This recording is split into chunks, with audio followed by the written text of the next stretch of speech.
Isang mapagpalang araw po sa ating lahat. Welcome again to our 365 daily devotion. Our topic for today is hatred of sin. And our scripture for today is Psalms chapter 97 verse 10. O who you love the Lord, hate evil. He preserves the lives of His saints. He delivers them from the hand of the wicked. So, sinasabi sa verse na to na kapag ikaw minamahal mo yung Panginoon, ibig sabihin, you hate sin. Ibig sabihin, kapag hindi mo kasi pwede na mahalin yung Panginoon tapos minamahal mo din yung mga kasalanan or yung mga makamundong bagay. So, you need to choose between. And of course, the right thing to choose is to love God and hate the evil. So, our first teaching is sin is desensitizing. So, pag sinabi natin desensitizing, ginagawa tayo nito less sensitive. Ibig sabihin, kapag once na nagkasala ka na, hindi mo na, yung mga next na kasalanan mo or mga pagkakasala mo is parang magiging natural na siya sa'yo or parang hindi na siya magiging bago sa'yo. Manonormalize na siya. Second, loving God is hating evil. So, kagaya ng sinabi ko kanina, you can't love God and love evil. Ibig sabihin, kailangan mong mamili. And, yung pagmamahal mo sa Panginoon, kailangan, pag humarap ka sa Panginoon, ibig sabihin, dapat tinalikuran mo na yung mga kasalanan mo. Hindi ka pwedeng maging mapagmahal sa Panginoon at maging mapagmahal sa kasalanan. Kailangan, kung nagdesisyon ka na tatanggapin mo na ang Lord sa buhay mo, kung nagdesisyon ka na siya ang mamahalin mo, kailangan maipakita mo yun sa pamamagitan ng pagtalikod sa mga kasalanan.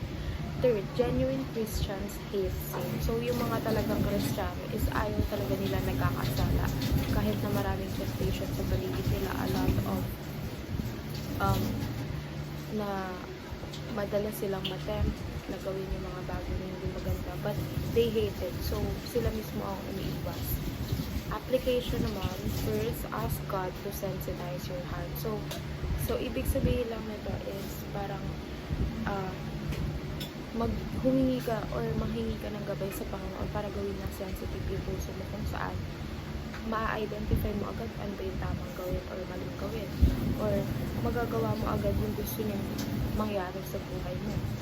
And malalaman mo agad na kasalanan to. So, ako kailangan ko maging sensitive o kailangan maging sensitive ko ng heart ko na hindi gumawa ng mga ganung bagay.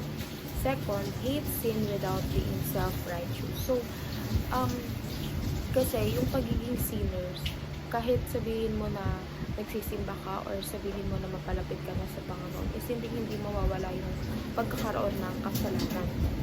So, kailangan kapag ayaw mo sa mga sin or ayaw mo nang nagkakasala ka, wag mo namang isipin sa sarili mo na mataas ka na kasi nga ayaw mo sa mga kasalanan. Of course, there are times na magkakasala ka pa din.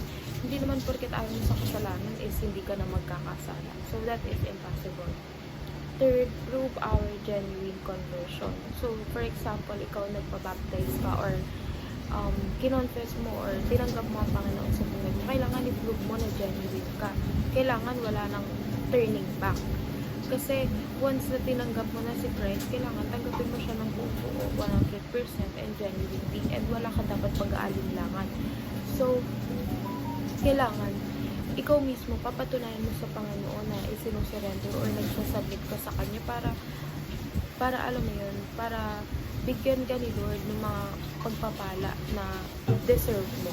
So, yun lamang po, and see you again on our next